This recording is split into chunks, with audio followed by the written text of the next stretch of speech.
Can you give me a timeline of starting as early as you're aware in terms of the property, and just sort of click through the dates of what was when and... From the purchasing of the property? Yeah.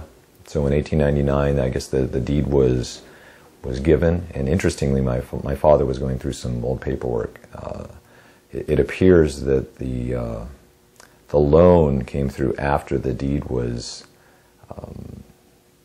posted, which I think would never happen these days. So that was that point. They moved there. I'm not completely sure of the date that my great-grandfather passed away. We have a picture. I'm not sure if I've given you that picture, or an image of the picture of sort of the family photo, probably about the year that they moved to that property, with my grandfather, both great-grandparents, worker on the farm, and another relative, in front of the house. But we've got a picture of that, or I've got a copy of the picture of that, which is interesting. I know the perspective it's from, and you look around, and the size of the trees and background is, many things are quite different, but some of the things in the distance, the basic shape of the hills and the stuff that you see there is essentially the same as it is today, which is, I find fascinating. It's been a century then. So then, so my grandfather took over the farming, and fell in love with my grandmother, and they got married. Then in the 20s they had 2 boys. My father was the younger of the 2, and so they went and did their stuff. I mean, they were pretty much expected to work on the farm every breathing minute outside of school, etc., just like all the kids were. And my father went to high school and got into the service. He was there for several years, moved back with them, and then met and fell in love with my mother and married her, and then several years later I came along, and that was the end.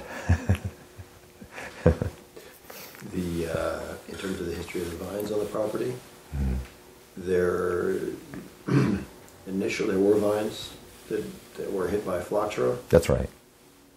Those would have been, do you know if they were there when the property was purchased? I believe that they were there when the property was purchased.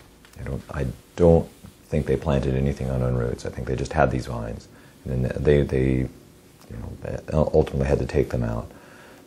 Along comes the promise of plants that can survive that, or that won't die, and on the rootstock, which was the Rupestris Saint-George.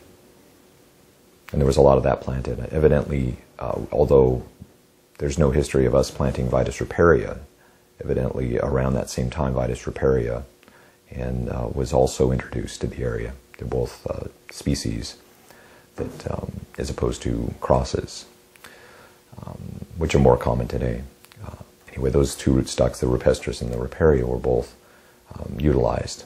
And essentially because of the dry farming, lack of very moist soils, at least that were considered for viticulture, the riparia fell by the wayside, and the Rupestris Saint-George was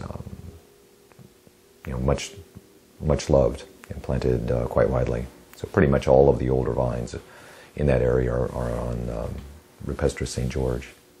Evidently in the delta there was such sandy soils that the own-rooted vines were able to deal with this very small, if non-existent populations of phylloxera, because of the soil type repelled it, or at least they didn't thrive in that.